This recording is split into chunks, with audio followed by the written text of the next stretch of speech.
नमस्कार, amateur news में आपका स्वागत है। मैं हूं विकी जैन। बात करेंगे युवाओं की। युवा यानी वायु, वायु यानी वेग, और वो वेग लेकर चले हैं हिमाचल प्रदेश के सांसद, अगर हम कहें, अनुराग ठाकुर जी। वो चाहते हैं इस बार फिर से हिम का ताज बीजेपी के सर सजे, और क्या कुछ तैयारियां उन्होंने की है खासकर युवाओं को जोड़ने की, क्योंकि युवाओं का साथ उन्हें हमेशा मिलता रहा है और हमेशा युवाओं को साथ लेकर आगे बढ़ने की बात उन्होंने की है। हमारे साथ अनुराग जी मौजूद है। बहुत बहुत स्वागत है अनुराग जी आपका अमेचर न्यूज के इस खास कार्यक्रम हिम का ताज में। अनुराग जी, मैं युवाओं से ही शुरुआत करना चाहूंगा। युवा अध्यक्ष हैं और युवा वर्ग के साथ जो जुड़ाव आपका देखा गया है, चाहे वो खेल को लेकर हो, युवाओं को आगे बढ़ाने को लेकर हो, आपको लगता है कि जो परिपाटी इस बार तोड़ने की बात बीजेपी कर रही है कि 5 साल बाद फिर से बीजेपी, क्योंकि ऐसी परिपाटी रही नहीं है हिमाचल प्रदेश में, कभी एक बार कांग्रेस एक बार बीजेपी, तो आपको क्या लगता है इस बार युवा कितनी मदद करेंगे इस परिपाटी को तोड़ने में? इस परिपाटी को तोड़ेंगे भी और इतिहास रचेंगे। इतिहास रचेंगे युवाओं के जोश के कारण, युवाओं के कंधों पर। इस सरकार ने किया है तो युवाओं के लिए बहुत कुछ किया है, चाहे वो रोजगार की बात हो, स्वरोजगार की बात हो, या दिल्ली की सरकार के द्वारा दी गई महंगाई से बचने के लिए हो, तो राहत भी दी तो हमारी सरकार ने दी है। आज युवा वर्ग के साथ समाज का हर वर्ग भारतीय जनता पार्टी के साथ जुड़ा है, और मैं विश्वास के साथ कह सकता हूं, जहां समाज के सभी वर्ग अपना आशीर्वाद देंगे, वहीं युवाओं का जोश हमें एक बार फिर सत्ता में लाएगा, ताकि हम हिमाचल की जनता की सेवा करें। लेकिन युवाओं की अगर बात करें, इस बार कुछ आरोप भी अनुराग जी लगे हैं। की लगे ये हैं कि जितने वादे किए गए थे युवाओं से रोजगार देने के, उतने आंकड़ों में तो दिखाई देते हैं, लेकिन ये आंकड़े भेद खोलते हैं। बार बार विपक्ष ऐसा निशाना साधता रहा है कि अभी भी बहुत सारी ऐसे रिक्त स्थान है जो खाली पड़े हैं, जिनमें युवाओं को रोजगार नहीं दिया गया। कागजों में बताया जाता है लेकिन दिया नहीं जाता। शिक्षा की बात करें, शिक्षा को यहां तक कहा गया कि व्यापार बना दिया गया। ये कैसी सरकार, क्या कहेंगे इस पर? इसका जितना मजाक उड़ाया जाए उतना कम है। जी। कांग्रेस वो पार्टी है जिसने कहा था हर घर से एक व्यक्ति को सरकारी नौकरी देंगे। 5 वर्ष कांग्रेस की सरकार रही, हिमाचल प्रदेश में मात्र 3,386 लोगों को नौकरी मिल पाई। ये विधानसभा के सभा पटल पर कांग्रेस ने अपनी जानकारी रखी है। हमारी सरकार आई, हमने ऐसा कोई वायदा नहीं किया था। हमने नौकरियों पर लगे प्रतिबंध को खत्म किया, 40,000 से ज्यादा लोगों को सरकारी क्षेत्र में रोजगार दिया, 1.25 लाख को गैर सरकारी क्षेत्र में, और 1 लाख से ज्यादा को स्वरोजगार के अवसर दिए। कुल मिलाकर 3 लाख लोगों को रोजगार दिया तो भारतीय जनता पार्टी ने दिया। आज विश्वास के साथ कह सकते हैं कि वह हमारे साथ जुड़ा है। और जो कांग्रेस कहती है शिक्षा को व्यापार बनाया, क्या कपिल सिब्बल कहते हैं 1,000 यूनिवर्सिटी खोलेंगे, वो सबसे बड़े दलाल, सबसे बड़े व्यापारी नहीं हो गए? अगर हिमाचल प्रदेश के नौजवान पंजाब, दिल्ली, महाराष्ट्र, कर्नाटक जाते हैं, लाखों रुपए जेब से खर्च करने पड़ते हैं, वहां पर दंगा करके उनको मारा जाता है। आज हिमाचल प्रदेश में रहकर अगर वो अच्छी यूनिवर्सिटी आती है, उसमें पढ़ते हैं, लाखों रुपए प्रतिवर्ष बचाते हैं, यहाँ के पढ़े लिखे नौजवान को रोजगार मिलता है, चाहे प्रोफेसर, लेक्चरर हो, पीएन हो, क्लर्क हो, सुपरिटेंडेंट हो, बस ड्राइवर हो, या ढाबा चलाने का काम मिले, तो हिमाचल के आदमी को मिला है। ये हिमाचल को किसने दिया? तो प्रेम कुमार धूमल जी ने दिया है, भारतीय जनता पार्टी ने दिया है। कांग्रेस के पास कोई आज बात नहीं जाने के लिए, तो झूठे आरोप लगाते हैं। जी। हमने शिक्षा में देश में पहला स्थान प्राप्त किया, चाहे प्राथमिक हो चाहे उच्च स्तरीय शिक्षा हो। देश में 12% लोग हायर एजुकेशन में जाते हैं, हिमाचल प्रदेश में 24% जाते हैं, जो दुगने हैं। बिल्कुल, लेकिन बार बार ये सारी यूनिवर्सिटी, सारे जो संस्थान है, ये सोलन में ही क्यों खोले जा रहे हैं? इस पर भी आरोप लगे हैं कि आखिर सोलन ही क्यों? क्या आप ये तय कर सकते हैं कि ये फैक्ट्री कहां लगेगी? जिस फैक्ट्री वाले को लगता है कि यहां पर रॉ मटेरियल और लेबर मिलेगी, वो वहां लगाता है। जिस यूनिवर्सिटी वाले को लगता है कि यहां पर बच्चे ज्यादा आ सकते हैं, इसके पास ट्रेन की सुविधा है, बस की सुविधा है, एयरपोर्ट की सुविधा है, वहां लगाएगा। आप ये तय नहीं कर सकते आप उस पिछड़े क्षेत्र में चले जाइए। क्या आप उनको कोई सब्सिडी दे रहे हैं? आप उनको केवल एक लेटर ऑफ इंटेंट दे रहे हैं कि हमारे प्रदेश आइए, अच्छी शिक्षा उपलब्ध करवाइए। जो करोड़ों रुपए खर्च करने आया है, चाहे वो सोलन जाए, कांगड़ा जाए, हमीरपुर जाए, ऊना जाए, इन सब जिलों में, सिरमौर, सोलन, ऊना, हमीरपुर, कांगड़ा, और अब मंडी में भी कम से कम 6-7 जिले तो ऐसे, इन शिमला, 7 जिले जहां पर यूनिवर्सिटीज खुली है। कोई ये नहीं कह सकता कि एक जिले में खुली, ये हो सकता है एक जिले में थोड़ी ज्यादा खुली हो, जो सीमा के पास है, जहां पर बाहर से आ रहे नौजवानों को आने का मौका मिलता है। तो आज हिमाचल के युवा बाहर नहीं जा रहे, बाहर के युवा हिमाचल आ रहे हैं। हिमाचल के लोगों को रोजगार मिल रहा है, संपन्नता और समृद्धि आ रही है, अच्छी शिक्षा मिल रही है। और हिमाचल प्रदेश एक ऐसा राज्य है जिसने रेगुलेटरी कमीशन बनाया शिक्षा पर कितनी फीस ली जाए, किस तरह का आधारभूत ढांचा हो, ये तय किया तो केवल हिमाचल प्रदेश ने। अनुराग जी, जिस तरह से आज का युवा हाईटेक होता जा रहा है, अगर हम सब प्रदेशों की बात करें, जब जब चुनाव हुए, जिस जिस प्रदेश में युवाओं को लुभाने के लिए बहुत सारे वादे किए गए, भले ही कुछ आकाश आज तक धरती पर नहीं उतरे हैं, तो क्या इस तरह के वादे की तैयारी हिमाचल प्रदेश सरकार भी कर रही है? एक वही कपिल सिब्बल हैं जो कहते हैं जीरो लॉस हुआ। 2G घोटाले में इनकी सरकार 1,76,000 करोड़ कांग्रेस खा गई। सीबीआई ने कहा 50,000 करोड़ तो कम से कम नुकसान हुआ। आज लाइसेंस रद्द किए तो आया कि 14,000 करोड़ एक लाइसेंस के देंगे।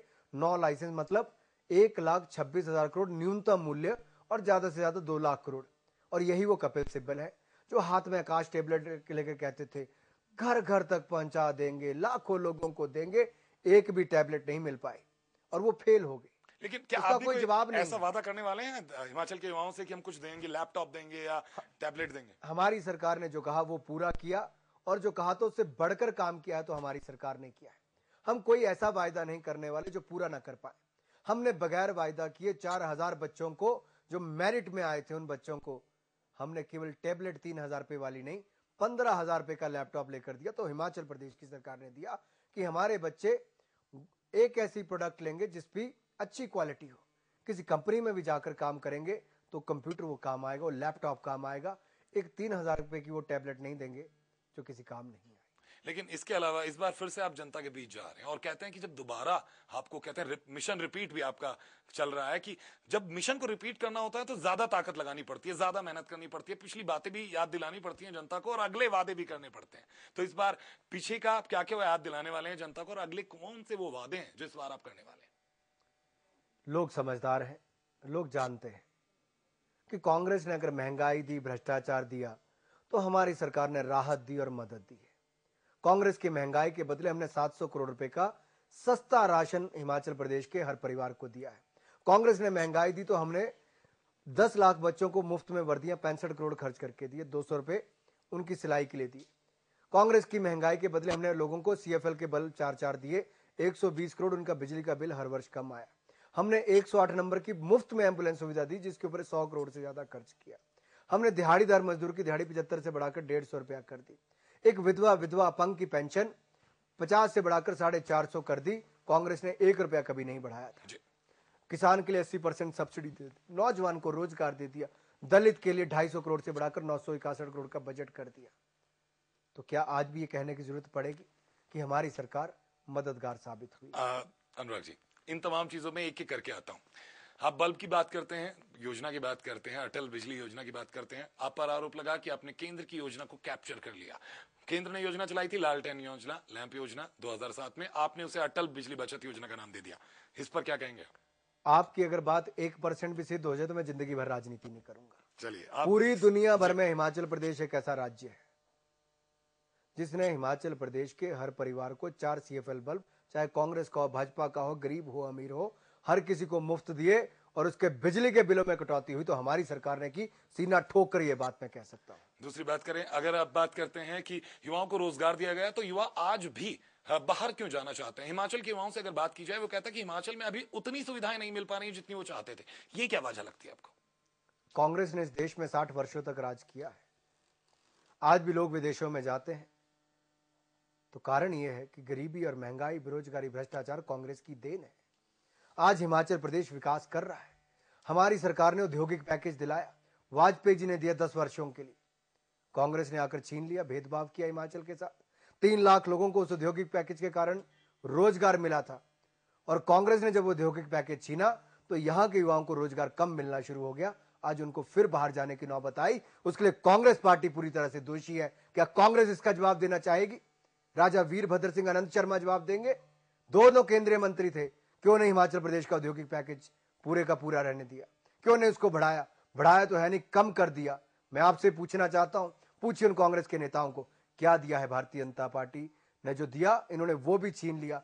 आज देश का नौजवान और प्रदेश का नौजवान पूछता है बेरोजगारी दी है तो कांग्रेस की देन है। लेकिन यहाँ अनुराग जी, अगर हम बात करें, जब आप बात करते हैं कि तमाम चीजें छीन ली गई, लेकिन फिर भी आपकी सरकार है, आप सरकार चला रहे हैं, तो आगे क्यों आखिर जनता और वो युवा आप पर क्यों विश्वास करे कि उसे वो तमाम चीजें जो उसकी रह गई हैं वो मिल जाएंगी? कुछ तो ऐसी चीजें होंगी जो आप बताएंगे युवा को, हाँ अगर आप हमें जिताते हैं, एक बार फिर से आप चुनकर भेजते हैं, हम एक बार फिर से अपना मुखिया बनाते हैं, तो हम आपके लिए आवाज उठाएंगे, बुलंद करेंगे। वो कौन सी आवाजें होंगी? कांग्रेस ने अगर औद्योगिक पैकेज छीना तो हमने विपक्ष में रहते हुए लड़ाई लड़ी, उसको फिर भी 3 साल वर्ष के लिए और बढ़ाया।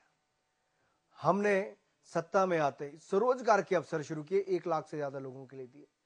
प्राइवेट रोजगार 1.25 लाख से ज्यादा दिए, औद्योगिक पैकेज कम होने के बावजूद भी, वापस लेने के बावजूद भी। और ये अगर यूनिवर्सिटीज आई हैं तो सस्ती शिक्षा और राहत दी है महंगाई के खिलाफ। तो आम आदमी ये कहता है कि एक और तो कांग्रेस ने छीना, भेदभाव किया, सौतेला व्यवहार किया है। क्योंकि एक कहना कि भेदभाव किया, एक सौतेला व्यवहार किया। अपने राज्यों को तो दिया, हिमाचल प्रदेश के साथ सौतेला व्यवहार किया है। क्या हमारी इतनी गलती थी कि पहाड़ी नौजवान देश की सीमा पर जाकर अपनी शहादत तो दे देते हैं, लेकिन उनके परिवार को कांग्रेस पार्टी देती तो कुछ नहीं।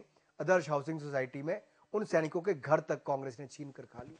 भ्रष्टाचार के आरोप आपकी सरकार पर भी लगे, अनुराग जी, कुछ नेताओं पर लगे, यहां तक कि उन्हें पद से भी हाथ धोना पड़ा। लेकिन उसके बावजूद जब दोबारा से उन्हें टिकट मिला तो फिर से सवाल खड़े हुए कि क्या भ्रष्टाचार बीजेपी में भी घुस चुका है हिमाचल में? आप अगर एक भी आरोप तय कर देंगे तो जो आप कहोगे लगे आरोप, और अब इस्तीफा दिया, इस बात से तो आप भी कोई इस्तीफा उसके लिए नहीं दिया किसी भ्रष्टाचार के आरोप को लेकर। पार्टी में जब किसी नेता की जरूरत होती है तो संगठन तय करता है कि आपको कार्यकर्ता के रूप में काम करना है या मंत्री के रूप में काम करना है। उनको प्रमोशन करके दी गई, महामंत्री बनाया गया।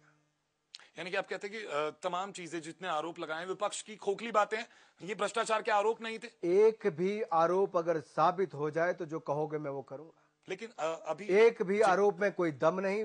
विधानसभा में जब चर्चा हुई तो उनके पास एक भी आंकड़ा नहीं था कहने के लिए।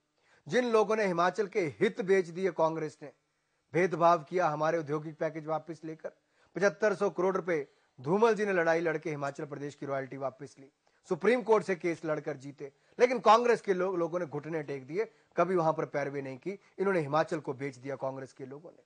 क्या वो आज किस मुंह से बात करेंगे भारतीय जनता पार्टी के खिलाफ? लेकिन यहाँ अगर बात करें प्रचार की, अब शुरुआत होने वाली है अनुराग जी, तो क्या देखा जाएगा प्रचार में? इस बार आप कुछ सीडी प्रकरण को लेकर चर्चा हुई थी कि सीडी का प्रचार करेगी बीजेपी इस बार, जो कांग्रेस के नेताओं के खिलाफ आई है, बड़े नेता बुलाए जाएंगे। आखिर ऐसी जरूरत पड़ती है? लग रहा है आपको कि जरूरत है हिमाचल में? देखिए, आज देश ने कांग्रेस का वो चेहरा देखा है, वो बेनकाबी हुई है।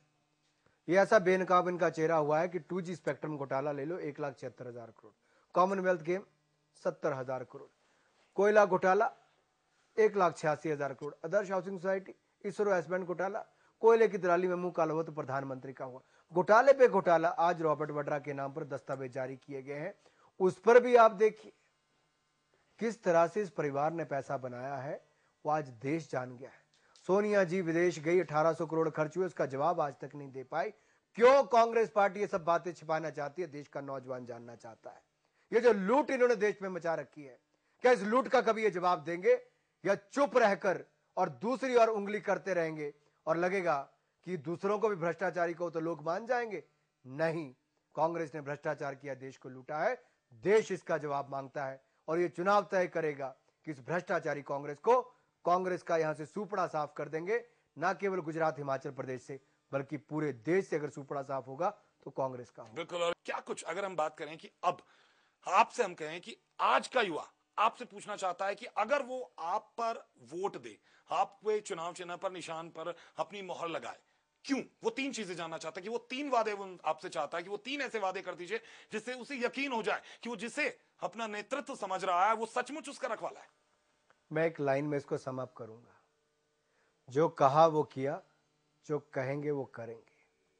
हमारी सरकार ने मदद उपलब्ध करवाई, मुश्किल की घड़ी में आपके साथ खड़े हुए, राहत प्रदान की, तो मददगार सरकार फिर एक बार।